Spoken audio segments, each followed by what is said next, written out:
What's going on, everyone? Welcome to another episode of Techology, and I'm so glad and so psyched to have our special guest with us, Bradley Rice. Bradley's been making some waves in the Salesforce space, and I think you're going to enjoy this episode. Bradley, how you doing today, man? Doing good. I appreciate you having me on. Always excited to talk about some of the Salesforce stuff going on in the ecosystem, and hopefully your audience will get some value out of this. So let's do it. Yeah, for sure, man. That's awesome. I guess let's start off where we always start off, the dreaded interview question. Tell me a little bit about yourself.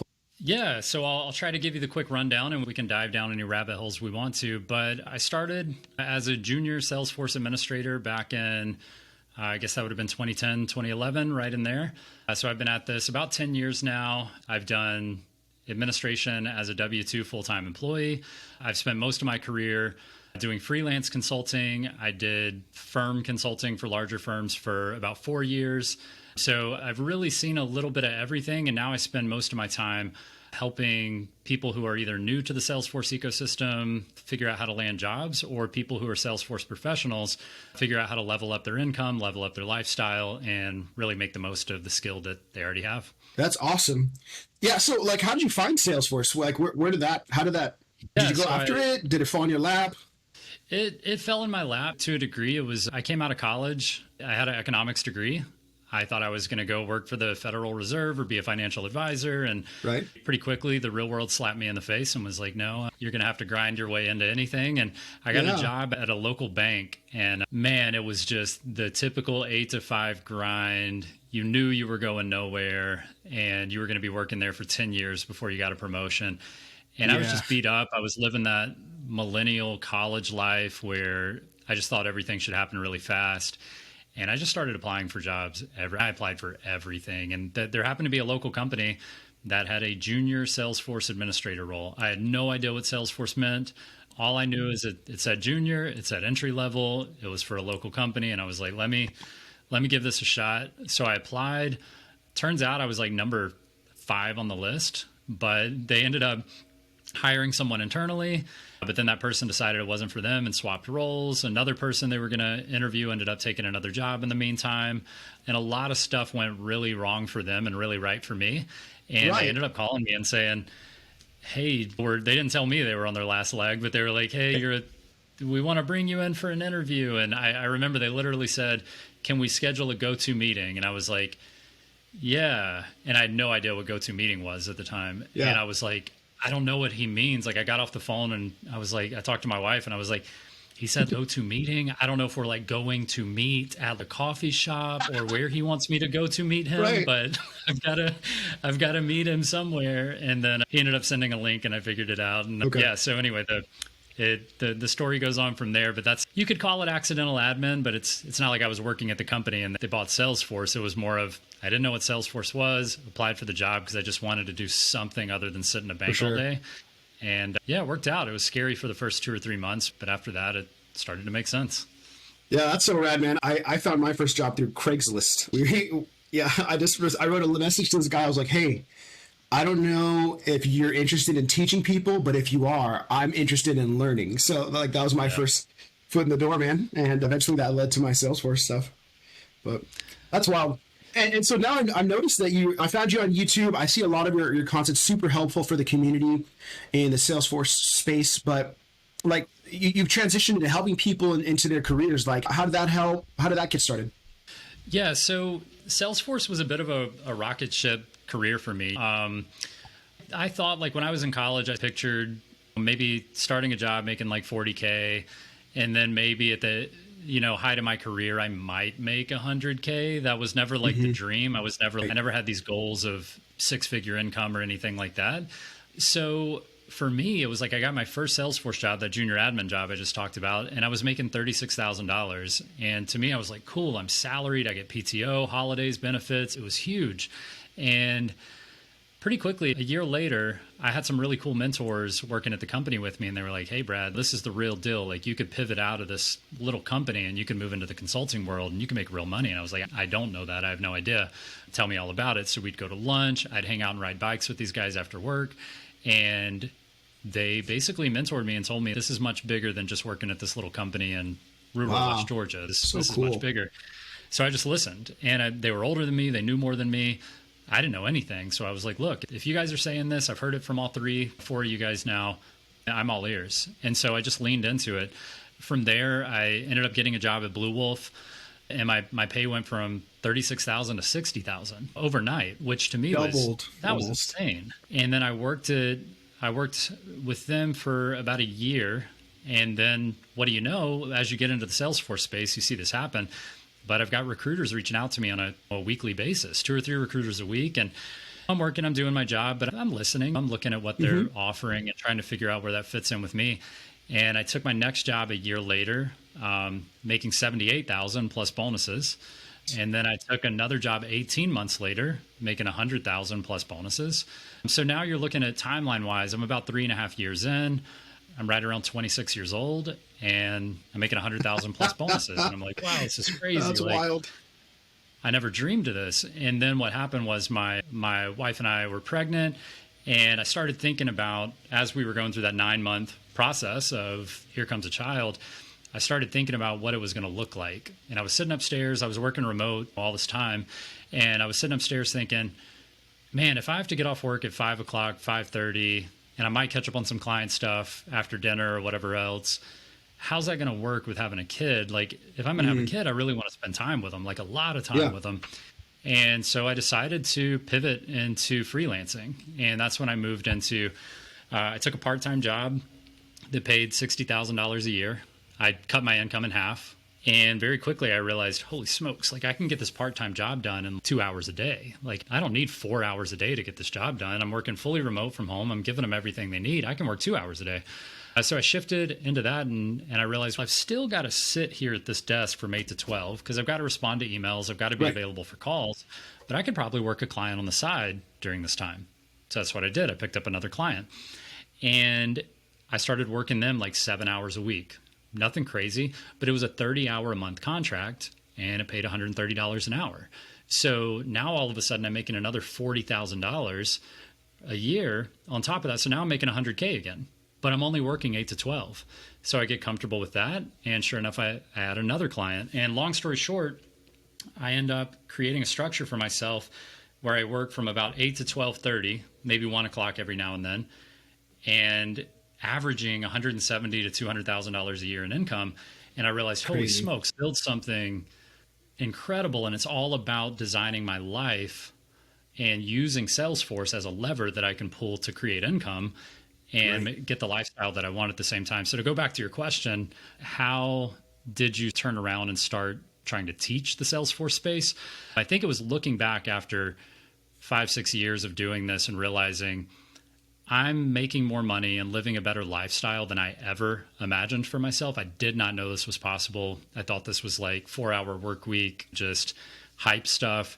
And I realized, wow, there's a lot of people out here that could really improve their quality of life just by knowing some of these skills and tactics. And that's when I turned around and said, I got to show other people how to get into Salesforce. I got to show them how to freelance. I got to show them that there are options available if they want to take advantage of them. That is awesome, man. What a wild ride. To be like in your early 20s, man, making 6 figures. Like most dudes are like, I'm having trouble. I have family and stuff. And I'm telling them like, bro, like you got to quit Taco Bell. Like it's time. Like you could get into something like this and completely change your life. And so that's awesome, man. And good on you for getting back to the community. Yeah, I appreciate that. I think it just comes naturally. I can't say I'm like a good person or anything like that. It's just something that naturally occurred to me. So maybe my parents were nice enough people that they instilled that in me. There you go. But a quick story. Like you said, like you got to quit Taco Bell. We had a lady who worked part-time at Walmart, and she was making like $17,000 a year. And people are like, I hear so many people say, it's not for me. I don't have a relatable background. It's not for me. I don't have a college degree, like all this kind of stuff. And anyway, we worked with her for right at 4 months, and it was incredible. And she went from part-time 17,000 to remote Salesforce administrator at a local company making $65,000. And her world was flipped upside down, like crazy. So yeah, don't throw in the towel on this. I think a lot of people look at it as it sounds too good to be true, so it is too good to be true. And I will agree with you 99% of the time with that statement. But Salesforce careers just happen to be one of those things that sound too good to be true, and it's just true. So don't turn away just because it sounds like hype. Yeah, I was gonna say, man, like I come from church world, so like I was a pastor for 11 years. That's where I come from, and I was living in Southern California, and I have 6 kids, so there's like a ton of munchkins running around. I have to lock the door every time I do interviews, but yeah, man. So that's going on, but also like I was making 35 a year and living in LA. Like that's my background before Salesforce. And then in 1.5 years, I don't know why I said it like that. 1.5 years, I'm a developer. That's why I think in weird things. I made over 6 figures, and it's just wild. Like my life was completely transformed too, and I went from so broke. We were on food stamps like for a time, for like, so we went from that to like now I'm making over 6 figures and fighting away recruiters. Leave me alone. Yeah. So. Yeah. It's a crazy space, man, for sure. I have a hot seat question for you. Yeah, go ahead. Okay, all right. So answer this. So tell us. So just to get to know you a little bit better, what's one thing that like if your grandparents found out? Yeah, so I think a quick background will help you out in this area. Okay. So my answer is, I'll give you the background afterwards. My answer is that I finally broke down in 2020, and I now hire someone to cut my grass. My grandparents would be shocked to find that. Oh. Quick background, I grew up in rural West Georgia on a cattle farm. Mm-hmm. I come from a farming family. My grandparents were tenant farmers in rural Alabama. They lived on a farmer's land in like a house, and they tended the farms, and they were allowed to live there for free for like basically nothing. They went through the Great Depression. They saved every penny they had, and like in the attic in a jar kind of situation. Wow. And so to them, like paying someone to cut your grass would be absurd, like beyond absurd. Like you shouldn't have the grass in your yard if it's going to cost you money kind of thing. So yeah, it's funny. That would definitely shock my grandparents. But I think the other thing is it's a huge transition, right? I mean, they grew up working in factories, and I think my grandpa helped out with building the interstate system in the United States and things like that. So it's a different world now. And the truth is I value my time over everything. And I realized that I enjoy cutting the grass a little bit in a weird way. It feels very productive and very hands-on. Yeah. But I got to a point where my daughter's leaning out the window and saying, "Hey, Dad, when are you done?" And I've got some stuff I could do to serve the members better in the programs that I work. And it just got to a point where it was like, I enjoy cutting the grass. It's something that I feel good about, but I am wasting my time at this point. So I finally had to cut it last year, and I know my grandparents are rolling over in their grave. But it's such a mindset shift, though. You're like, you know what? Like my time is actually more like you have to start. There comes a point where you have to value. You're like, my time's actually better spent. Like I can actually impact people, make money doing this with this 1 hour. Then, you know, and so for sure, man, that's genius. And another thing I love is how like your grandparents were farmers, like in the middle of, I think you said Alabama, and I'm not sure what the other state was, but and they're like this tech enthusiast and teacher, and like it's such a wild ride. It's unreal. That's so cool. It's unreal. And I love like what that'll do for your family, like the legacy you're leaving. That's awesome. I do want to ask you. Oh, I'm sorry. Please. I'm so quick to like. No, you're good. I was going to say that. Yeah, it's kind of funny because I grew up in the situation where it was like, you wake up in the morning, feed the cows, head to school, and people assume a background about you whenever, when you're in the tech space, they assume you grew up in a tech friendly family or whatever else. And I remember I got my first computer when I was in college in cool. 2008, 2009. And it's not like I was this guy like digging in on it or anything. I was using it to do my schoolwork, and just one of those things. I had a MySpace with no friends. It was quite literally MySpace, and no one was interested in it. Yeah, I remember I saw a post the other day. I was like, who knew that when we were customizing our MySpace page, we were flirting with a 6-figure career? Did you see that one? Right. Yeah, I didn't see it, but it's so true. We're customizing our page layouts and our interfaces. Look at us. Yeah, there you go. I want to talk to you about this consultant thing, man. This is mind blowing that you're working part-time. So I have a similar value system.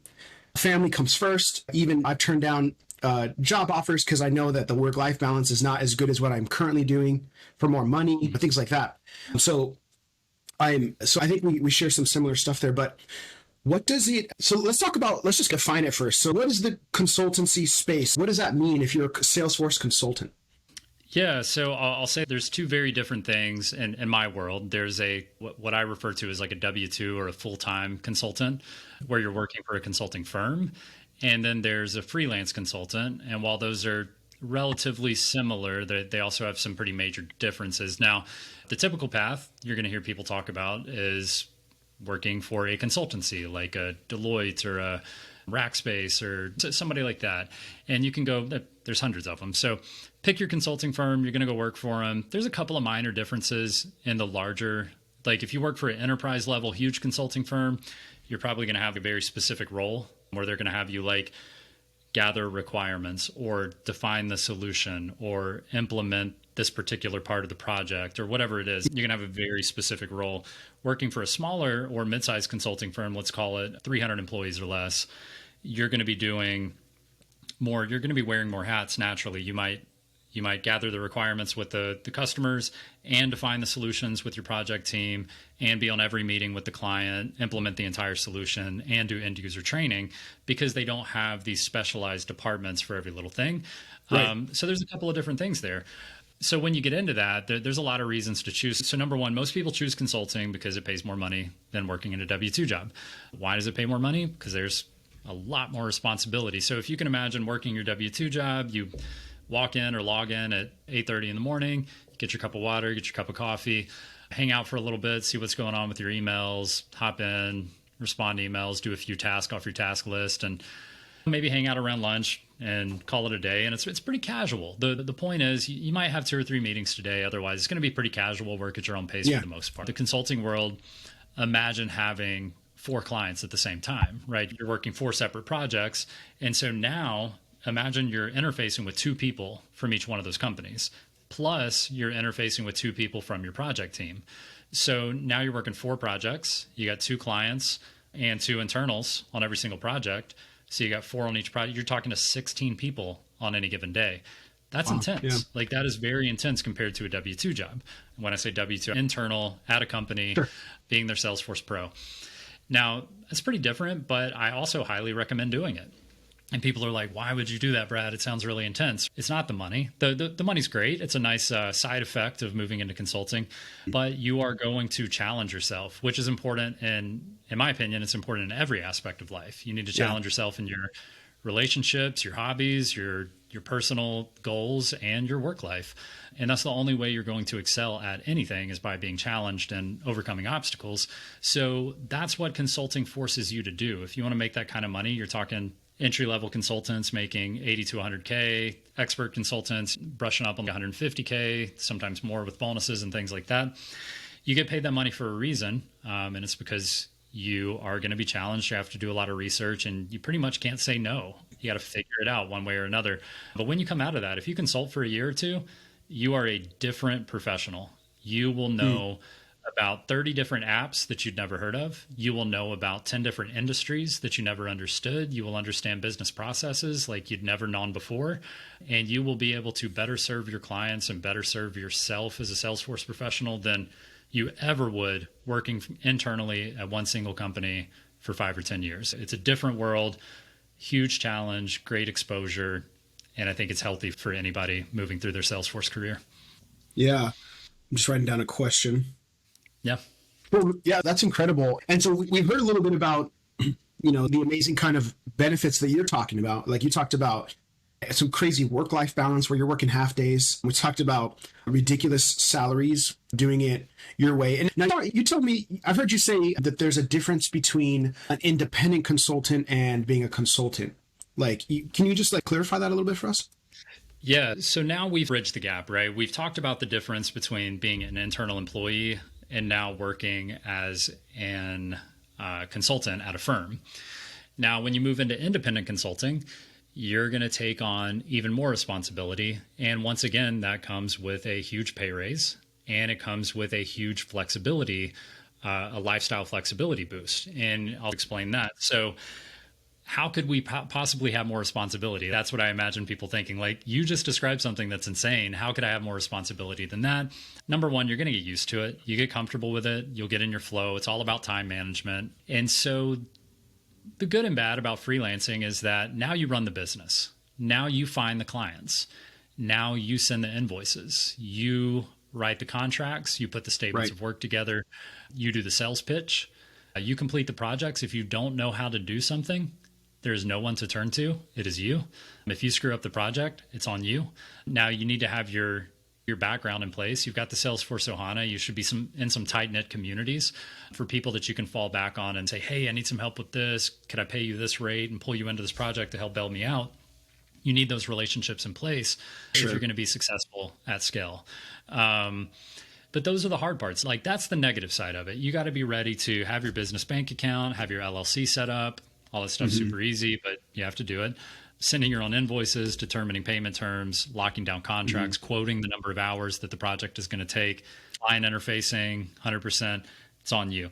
So that's the downside, right? That's why you're going to get paid more money and why you're going to have more flexibility. So how do you have more flexibility? So imagine this, like a consultant typically works, say 40, let's call it 45 to 55 hours a week, if we're being honest. A lot of people don't realize how much time they spend at their jobs or researching or doing work or thinking about work. If we're being real, you're probably doing 45 to 55 hours on a typical week. When we come out of that and you look at freelancing, you can spend 10 hours a week trying to secure new clients. Actually, let's tone that down. It's probably 5 hours a week trying to secure new clients and keep a flow going. And then let's say you spend 10 hours a week doing regular work, actual billable work. So you're only billing 40 hours a month. So those are the two things you're doing. You're doing sort of these ancillary things for 5 hours, and you're doing serious work for 10 hours. Now, the cool thing is when you work as an independent consultant, you're going to make at least $100 an hour.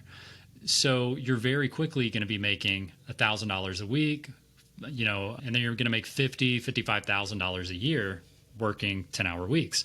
And that's just on the cuff. Like, I have some people in my freelance group that are charging upwards of $180 an hour.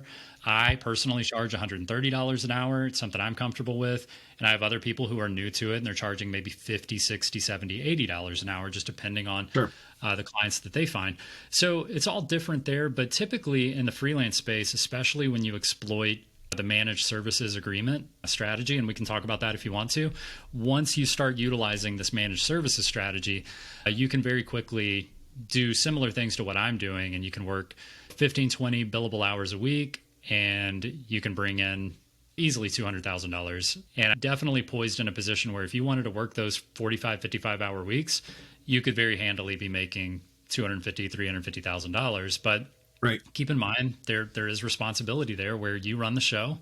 You send the invoices, you call out the clients when they're not paying their invoices, and everything in between. So it's all on you. You're paying your own payroll taxes and estimated taxes and all that kind of stuff too. So it's a lot that goes into it. Don't take it lightly, but it's a great way to make money. And even if you don't want to do it full time, you can work your day job and pick up a freelance client on the side for, say, 10 hours a month, and you can still make an extra, $10,000, $15,000 a year really handily. So I really do think freelancing, if you have Salesforce skill and you want to make some extra money, it's a no-brainer. You should look at picking up a freelance client.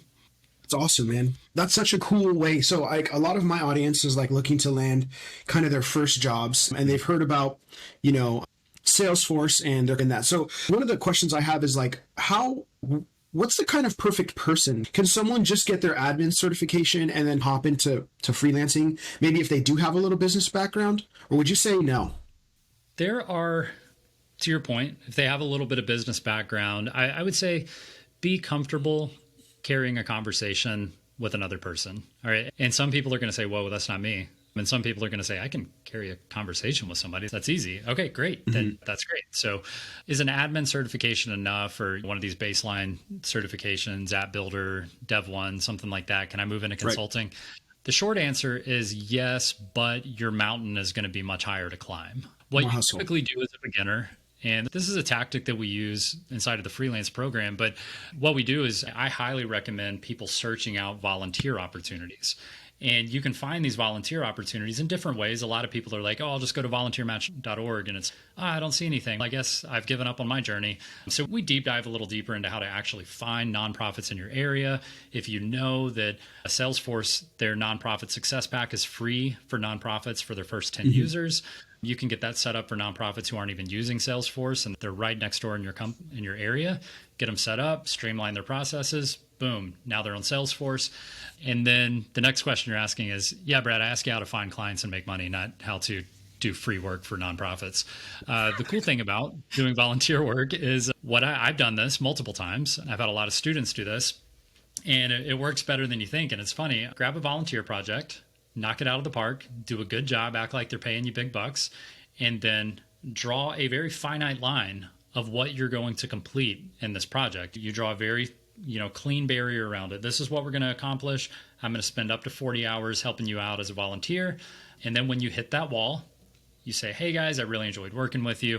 This has been a great experience for me. I hope you've enjoyed working with me. However, I do have to move on to my paying clients and focus on them. Whether you have paying clients or not, doesn't matter. This is part of being a salesman. I have to move on to my paying customers and focus on them right now. However, if you would like to set up a managed services agreement with me, or we can put a statement of work together for a new project for you, we can scope that out. And I would be happy to keep working with you guys, but I am going to have to charge you my nonprofit rate.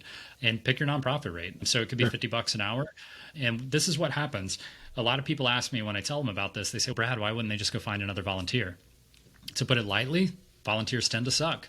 And they come in, they do horrible work, or they're not responsive, they're not communicative, they didn't listen, they built something without asking if that was the right thing to do, and they cause headaches for the nonprofits. So guess what? Once that nonprofit, either they're going to know right away that you're valuable, they want to pay you 50, 60, 70 bucks an hour, or they're going to say, oh, we'll just find another volunteer, and they're going to get burnt a couple of times. And then they're going to go, what was that guy's name? I have got to call him or her back and do that statement of work or that managed services or whatever. And boom, you've got your first client and you are a beginner. So that is an amazing way for whether you're a Salesforce expert or a Salesforce beginner. If you want a low responsibility, low risk way to land your first client, that's it right there. So yes, you can get in, but I would say if you want to come in and just dominate the Salesforce freelance space, yeah, it's going to help if you have 2 or 3 years of consulting experience and 5 certifications under your belt. But at the end of the day, with Salesforce skill and ability to communicate and a readiness to challenge yourself, you can do it. It's just know that this is not overnight. Give yourself 6 months to develop your pitch, to develop your understanding of the space, and network and find those clients. Yeah, that's cool, man. Because I'm wondering if people are hearing this, they're like, this is what I want to do with my life. Like, I'd love to make $200K, working X amount of hours a week, or and what that kind of looks like.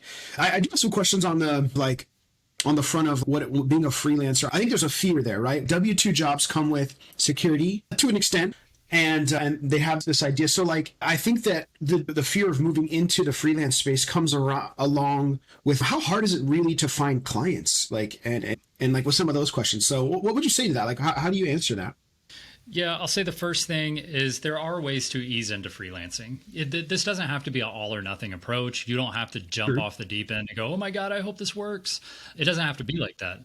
You can drum up your first freelance client while you're working your 9-to-5 job. And you can make sure you're comfortable with that. And you can get some letters of recommendation. And you can make sure that this is something that feels right for you and you could see it expanding into something more. What I recommend to a lot of my people is, hey, and this goes into personal finances and whatever else, but get your personal finances in order and get to a point where you would be willing and able to accept a part-time job. And that might mean that you're only going to make $60,000 a year for a limited amount of time. Okay. So that's the goal. Sure. And what you're doing is, you may not be able to save for retirement like you used to. You may not be able to go on as extravagant of vacations. You might have to not lease a new car next time around next year. And we might have to make some cuts in our life in order to hit this incredible trajectory over the next, couple of years. Sure. And the way that we can do that is if we can get our expenses down to what a part-time job pays, perfect, because now we have 4 hours of our daily work freed up. So let's imagine you worked a part-time job 8 to 12. That's what I did. And now you have 12 to 5 free every day. Now, what are you going to do with that 12 to 5? You're going to layer on a client. You're going to find a client. You're going to get comfortable with it. That might bring you in another, let's call it $10,000 a year. Now you've turned that $60,000 part-time job into $70,000.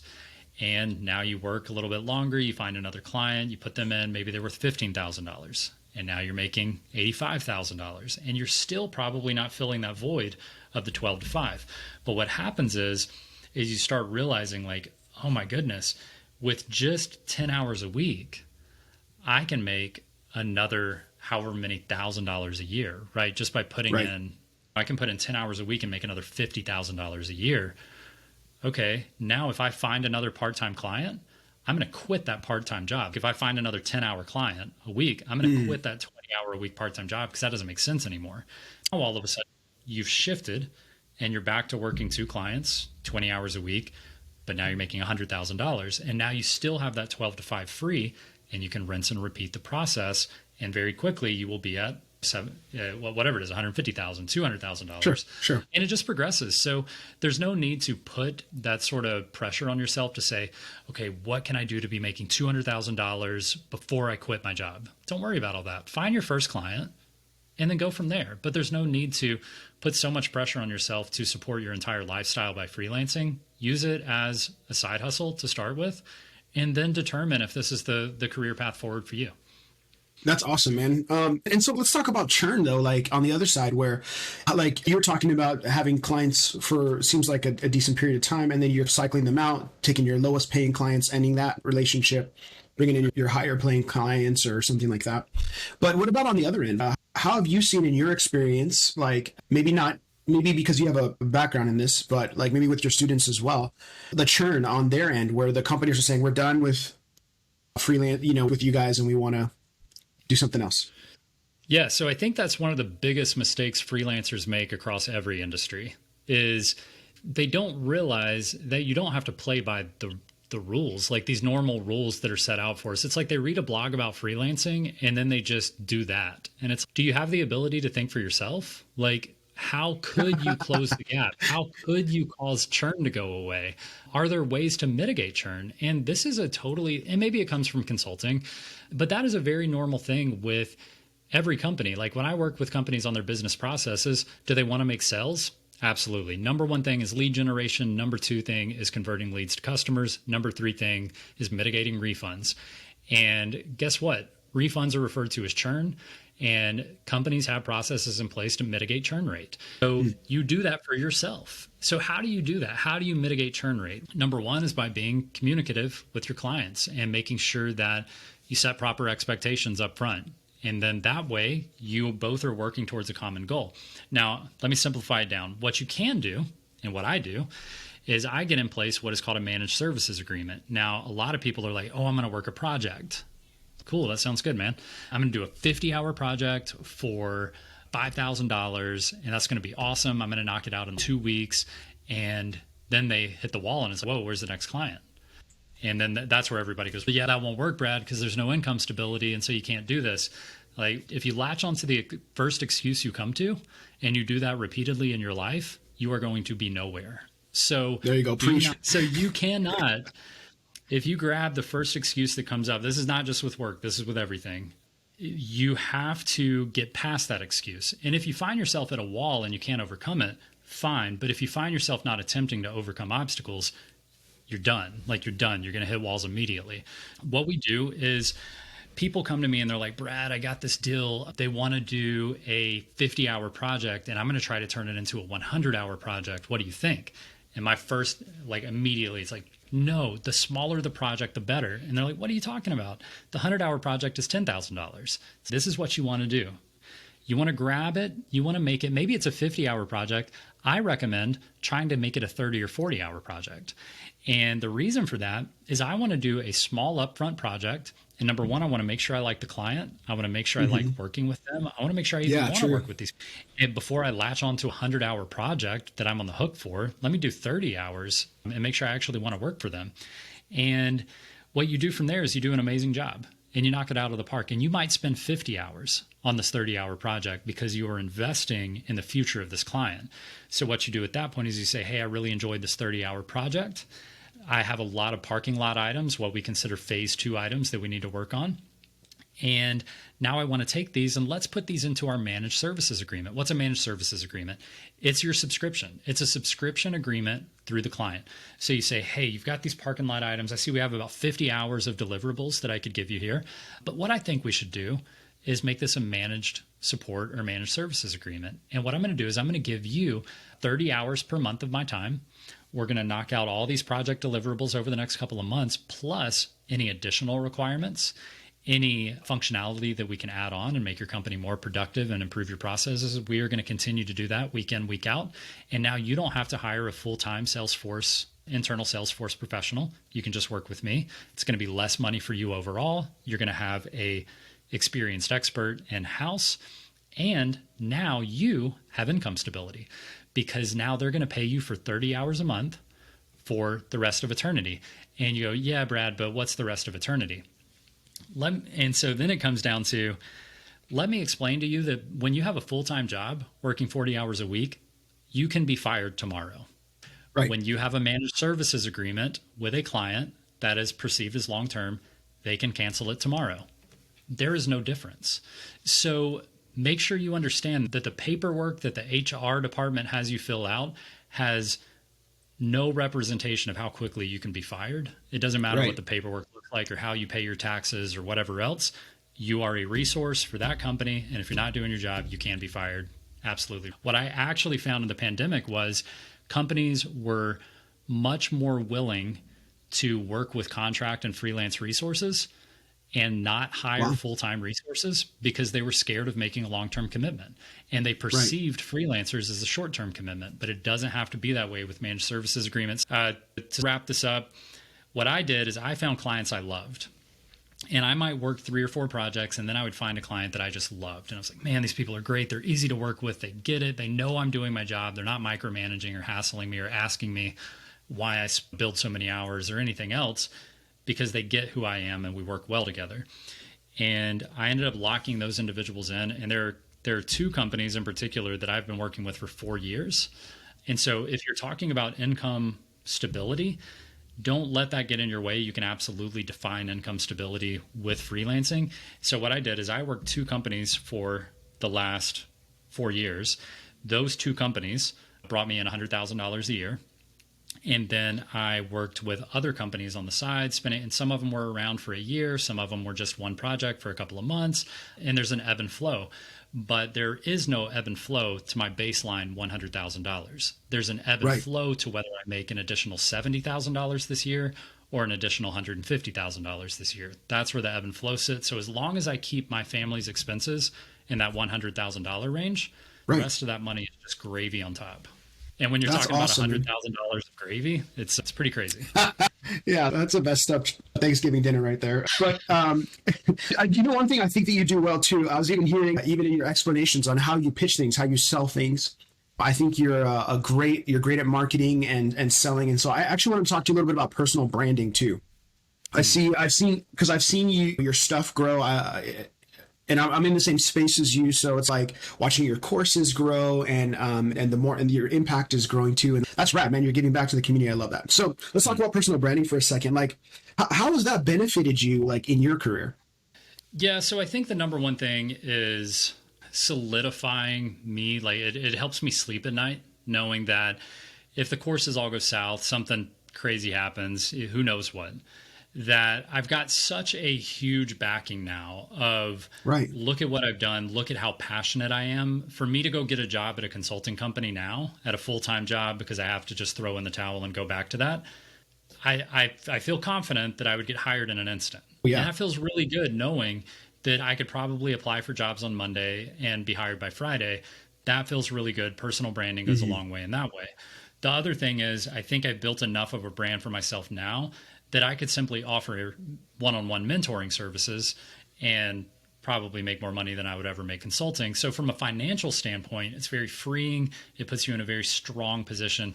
And if you know me personally, you'll know I talk a lot about coming from a power position. And anytime you're in a power position with your personal finances, with your time availability, that puts you in a great place to do things like accept less money, negotiate for more money, quit clients that you don't enjoy working and do the things that you actually enjoy doing in life instead of being bent over backwards because you need this next paycheck to pay your bills or whatever it is. But as far as branding goes, I'll say that when you're thinking about anything, whether you're trying to start your own freelance business or you want to be a Salesforce pro and you want to be indispensable at work, or you just want to personally develop yourself in life, I would say you need to get true with yourself and you need to make sure that your focus starts by serving a group of people. And your focus cannot be money. If you go into a new venture and your number one focus is how much money can I make, and that's your decision, can you succeed? Yeah, you can succeed. I think you're going to be a lot more successful and your work is going to feel much more rewarding if you can start with a preface of who is it that I think I can serve and how am I going to serve them as much as I possibly can, and then worry about the money later. Worry about how much the price is or what the ticket price is to get this particular program or course or service or whatever it is, and worry about that later. But first focus on helping people as much as you possibly can with the skills that you have. That's where you're going to really achieve something. And so I'll say, I've talked to other people and they're like, Brad, you built this brand. You must be like a digital marketing expert or something. Like, I can tell you 100% honesty, it's all just organic, me trying to figure out and strategize how to help the most people possible. And not so one-on-one doesn't work because that doesn't help the most people possible. But building a course or a program works really well to reach masses, doing live group events, doing conversations like this. This helps a lot of people all at one time. And that is a tremendous exponential multiplier effect that happens with me sitting down talking for an hour. I can help a lot more than one person. Exactly. Totally. I'm on the same place as you, man. I've seen personal branding.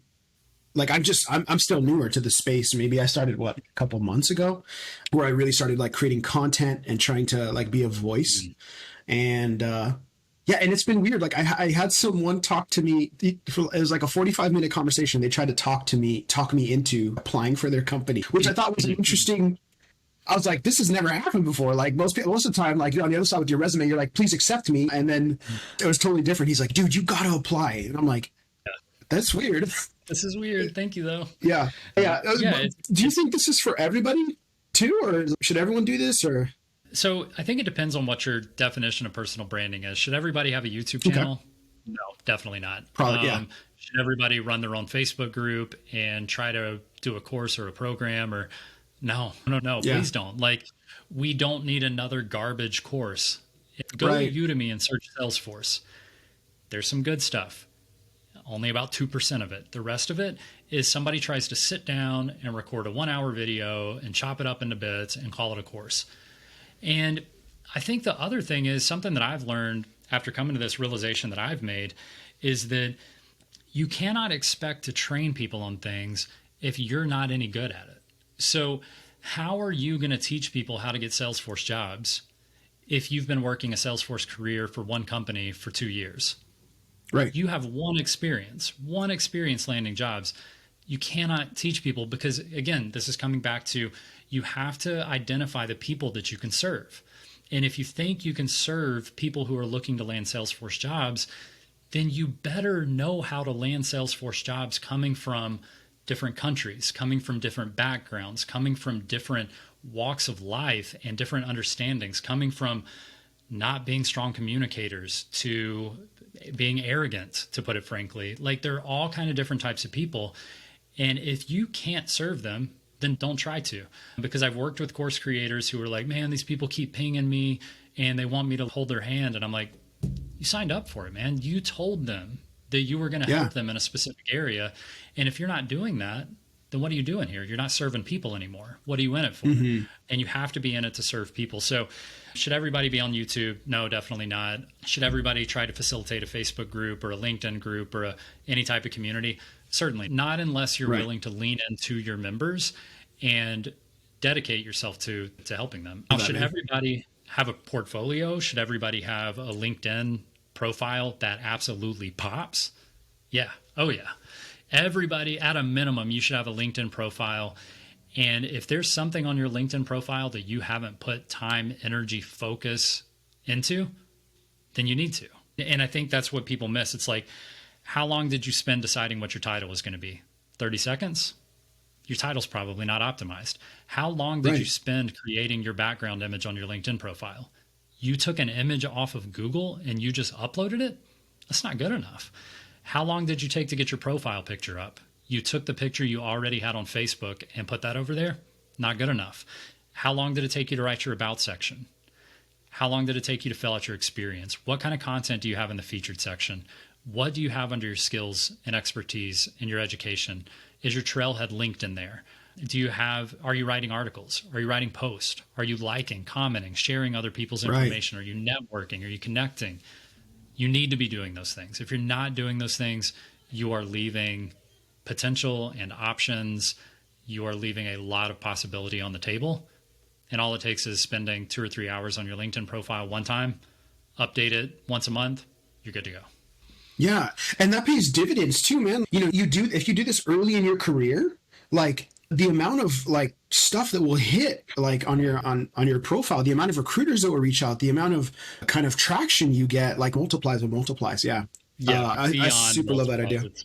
It's incredible. Yeah. Yeah. I mean, I used to think it was like a one-off where people would land jobs because of their LinkedIn profiles. And now I found out that it's just a regular thing. It's if you have a nice LinkedIn profile and you've done it properly and you've used the right techniques. I've had people, I'm not going to name names because you can go look this person up and figure out what company they work for. But I have one of our members land a job, no background in Salesforce, within 4 months, landed a job making over $100,000. That seems absurd. It's still absurd to me. But now I've seen other people do the same thing, making maybe not 100K, making 80K, making 70K. And some people would be totally happy making 50K, getting their foot in the door. And the crazy thing about it is she did not apply for the job. Her LinkedIn profile popped. She branded herself properly. And they reached out to her and said, I like your style. I like the way that you communicate, the way that you post, the topics you cover. Would you like to interview with us? And they gave her an offer. So it's amazing what your LinkedIn profile can do for you. I'm not going to tell you you're going to make $100,000, but I can tell you if you do LinkedIn, you can get interviews that you did not even apply for those jobs. And to me, that is beyond worthwhile. I'm with you, man. Yeah. Speaking of landing first jobs, I want to kind of transition to that a little bit, talking about some of those, just a couple of questions, because we're coming up on about an hour right now. So, but what are some pathways people can land their first job in Salesforce without experience? Yeah. So I'll break this down. Typically you can think of it as there are 4 obstacles to landing a Salesforce job. The number one obstacle, and let me hear this, number one obstacle, not the most important, it just happens to be number one, is getting a Salesforce certification. This is not like Salesforce certification does not equal Salesforce job. It doesn't come anywhere close. There are tens of thousands of people, if not more, with certifications and no Salesforce job. So do not think a certification equals a job. Is it a natural and necessary part of preparing for your first Salesforce job? Yes, it is. It shows that you have at least a mild amount of dedication and that you're serious about this career path. Get your admin certification. If you want to be a developer, get your PD1 certification first. Whatever you want to do, get your first certification. Now, that's one of what I'll call like the 4 obstacles or 4 pillars.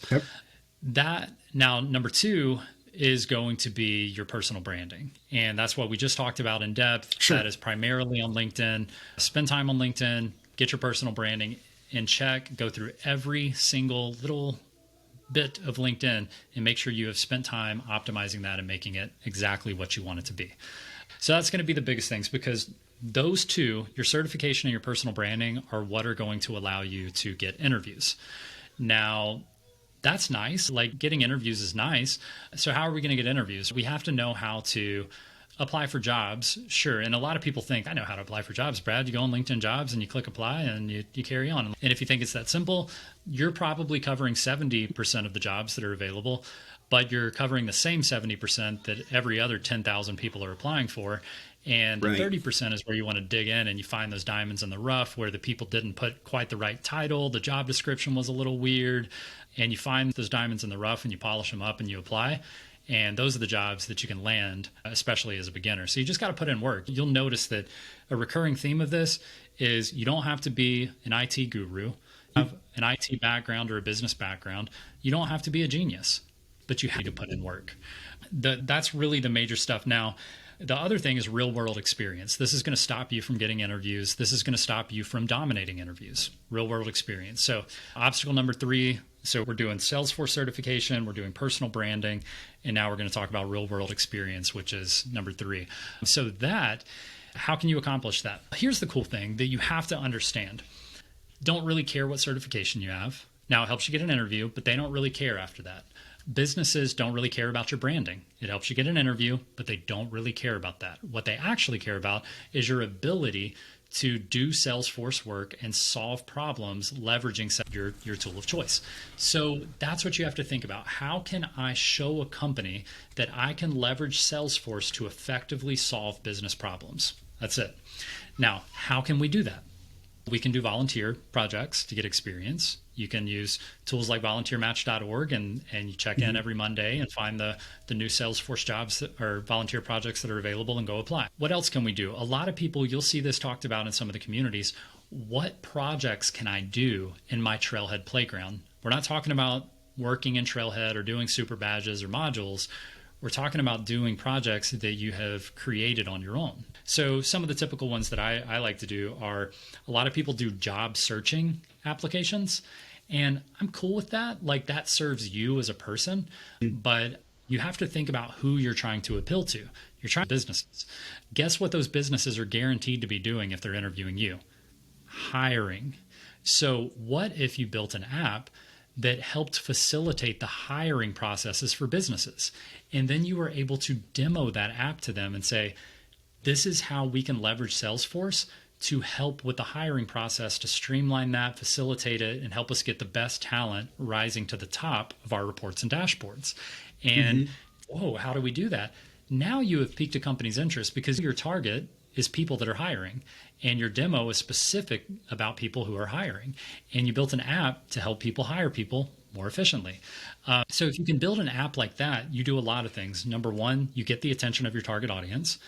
Number 2, it allows you to showcase your skill by actually leveraging things like process builders and flows and reports and layouts. And it allows you to demo your ability to communicate and talk about a solution, because you're going to make a quick, say 10 to 15 minute video going over this hiring process application that you've built and how companies can use that to speed up their processes. And when you can showcase something like that, nobody cares how many years of experience you have. Nobody cares how many certifications you have. If you tool to them that actually adds value to their company, you are hired. Like, that is how you get into companies. Is it going to work every time? It's not going to work every time. If you are able to get that demo in front of 5 companies who are hiring, you're going to get a job. It's just the way it is. Yeah, man, that's incredible. I love that. I've been talking a lot about portfolios in the Salesforce space. I found out, I got this email from this company, and they're talking and they said, we really love this developer portfolio. I've never seen a portfolio in the Salesforce space. And I'm like, okay. Yeah. So I click on it, and I was blown away at this guy's portfolio. And there's other videos on my channel that like kind of talk about it, but when I go through it, but yeah. And there's a Trailhead. It's just a Trailhead. That's all he did. He actually like legit followed the how to build your own Salesforce portfolio Trailhead.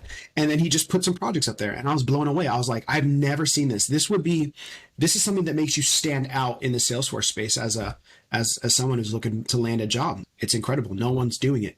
Yep. That's wild, man. And so the guy that you're referring to, his name's Abdul Haq. And yeah, he dominated it. It is actually part of our course material, is building a portfolio using a Salesforce community. And Abdul Haq comes in and he does pro sessions, is what we call them. And so 2 weeks from now, we're having a pro session with Abdul, and he's talking to the members about how to build portfolios. So it's absolutely part of it. And that's amazing too, because that portfolio can include the demo of your app. And it's built on a Salesforce community. So twofold, it's showing you are immersed in Salesforce as your tool of choice. You know how to use it, and you're utilizing it for your own personal processes to help get you where you want to be. Yeah. It's all There's so many things you can do to make yourself 1% better. And when you do 20 and 30 of those things, now you have risen so high above the competition that you're going to land the jobs over the people with 1 or 2 years experience, even as a beginner, because you can bring the passion and bring the commitment and bring the focus. Yep. Yeah. Abdul is killing it, man. And I found him on LinkedIn. I was like, dude, I've been talking about your stuff without you knowing it. like I love your stuff, man. I guess, just 2 more questions, man. Like, maybe what are the top 3 things that like people, like the top 3 mistakes that people make when they're like shooting for their first Salesforce role? It doesn't have to be 3 if you can't think of them.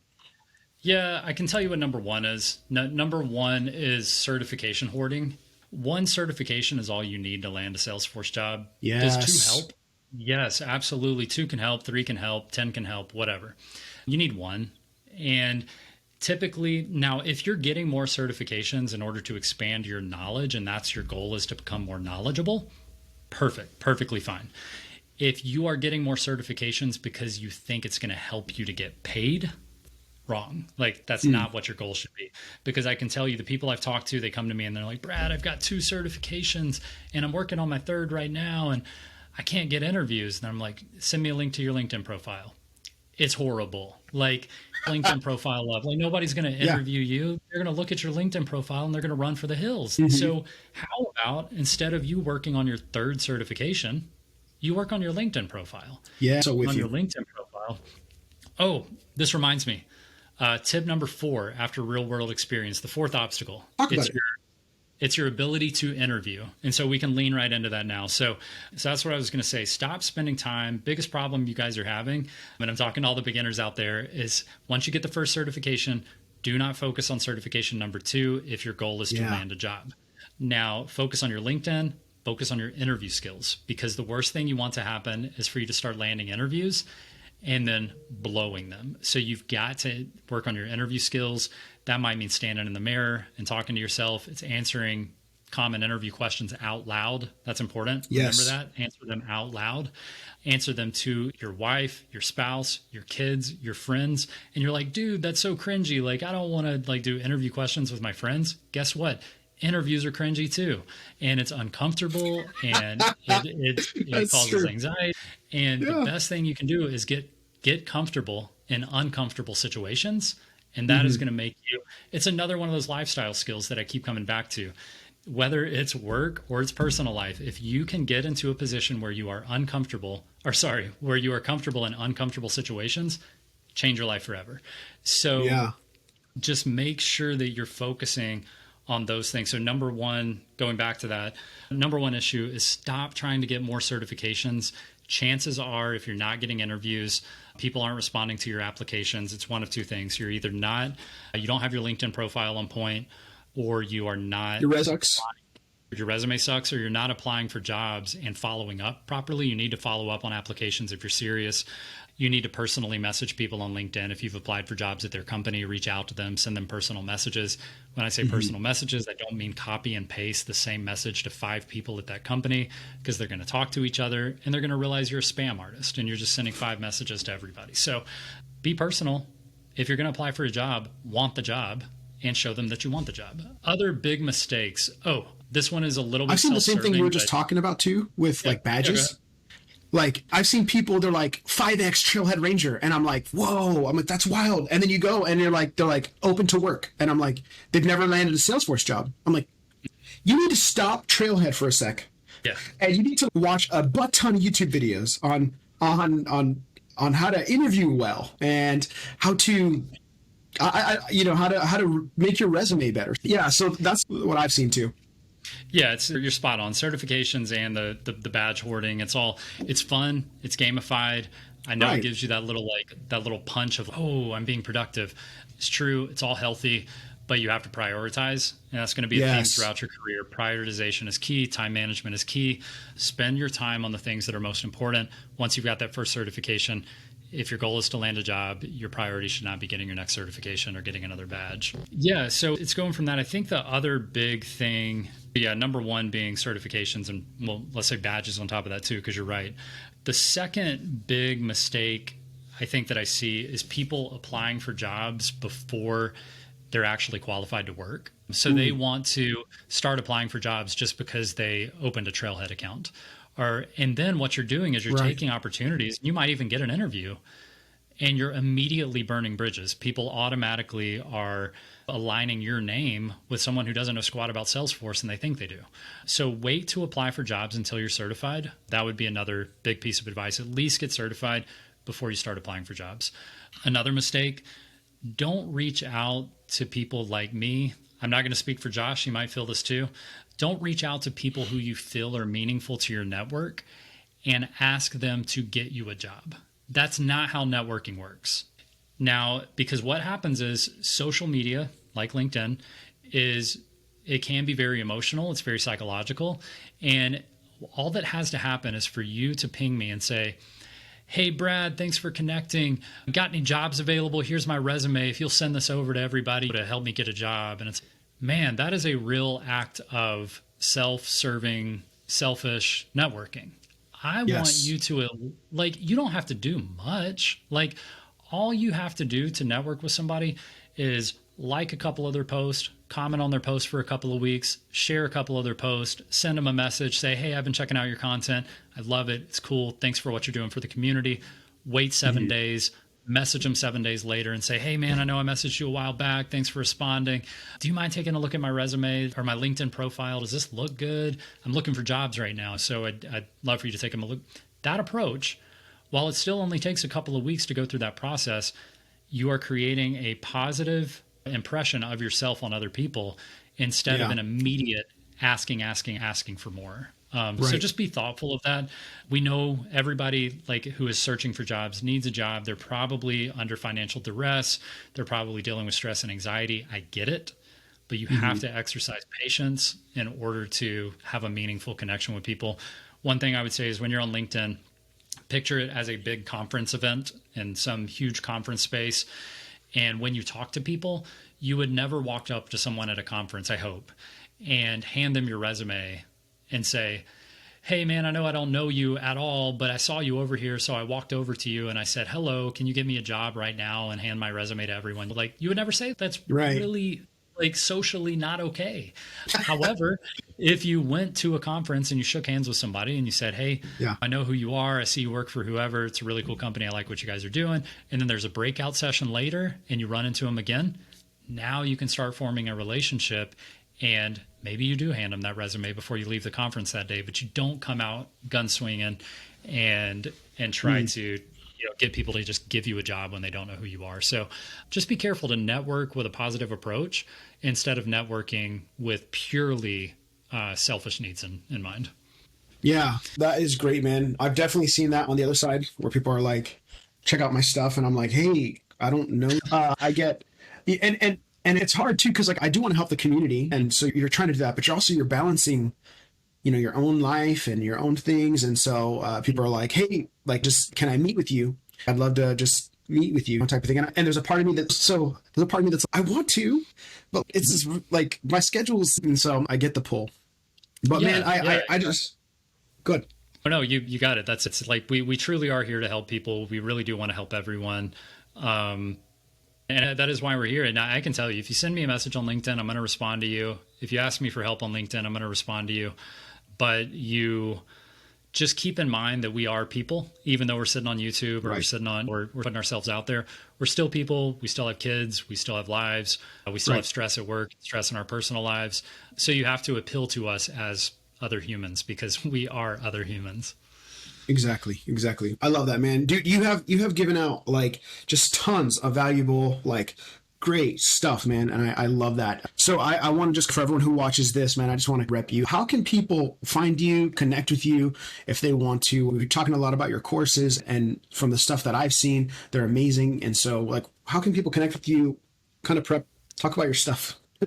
Yeah, sure. No, I'll give you a quick breakdown. If you want to connect with me, LinkedIn, I'm on LinkedIn every day. I'm probably on LinkedIn every hour. So connect with me there. Send me a personal message. I will respond to you. LinkedIn.com/n/Bradforce. So you can find me there. That's BRADFORCE. So you can find me there. If you search Bradley Rice, you'll find me on LinkedIn.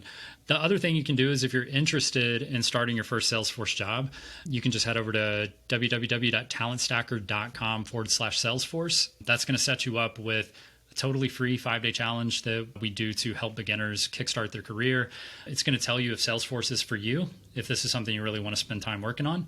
And it's going to give you 5 days of free content to help you with getting started on Trailhead, getting your first cert. It's going to help you do personal branding on LinkedIn. It's going to help you find volunteer work and then tell you about next steps so that you can you can buy the course if you want to, or you can take the DIY approach. And that was one thing I was going to mention is, so that's really where you can find me, LinkedIn, or sign up for the 5-day challenge and you'll get some emails from me there. And the other thing I was going to say is to caution people against the DIY approach. I know that there are programs out there, courses out there that you've probably been burnt by in the past where you gave them your money and they walked away immediately. Our program is a 30-day money-back guarantee. I will give you your money back within 30 minutes of you requesting it because I don't want you to spend money on something that doesn't value you 100%. I'm not in this for the money. The money is an incredible and fortunate side effect of helping people, right, and that's great, but this is not about the money. So the program will help you go from start to finish. About 33% of our members land jobs in less than 90 days, no background, no college degree. But it is considered a 6-month program, but most people do it a lot faster. So it's totally up to you how much you want to lean in. So I would just caution the DIY approach for one reason. You can do it yourself. Let me first say that.